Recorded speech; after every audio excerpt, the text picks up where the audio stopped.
Olá pessoal, bem-vindos a mais um Crochê da Glau. E o vídeo de hoje, gente, vai ser pra mostrar um lindo jogo de cozinha feito com essas combinações aqui, que tá mais que incrível. Então vem comigo que eu vou mostrar essa lindeza pra vocês. E antes de começarmos, já se inscreve aí no canal e deixa seu like no vídeo. E olha só que combinação mais perfeita, pessoal. Esse aqui é um dos modelinhos que eu mais vendo, faço ele em diversas cores. E ele é muito econômico, então dá pra fazer ele super rápido. Pra vocês terem uma noção, eu faço um kit desse aqui por dia. Então é muito rápido pra fazer ele.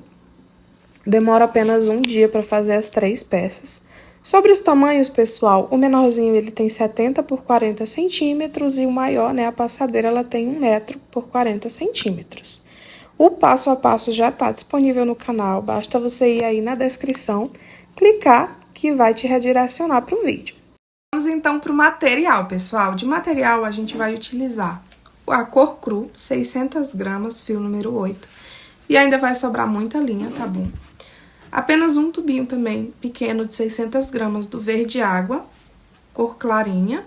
E o verde água escuro, tá bom? Apenas 600 gramas de cada um também, fio número 8. Para trabalhar, né, com a minha base, com esses fios, vou utilizar a agulha de 4,5 milímetros e uma tesourinha para arremate.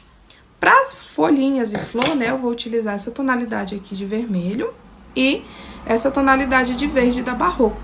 Acho super combinativo. E é isso, gente. O vídeo de hoje foi esse. Espero que vocês tenham gostado. Se gostou dessa linda combinação, desse lindo joguinho, não esquece de deixar seu like e nem de se inscrever no canal para você continuar vendo essas lindezas. E é isso, gente. Um beijão!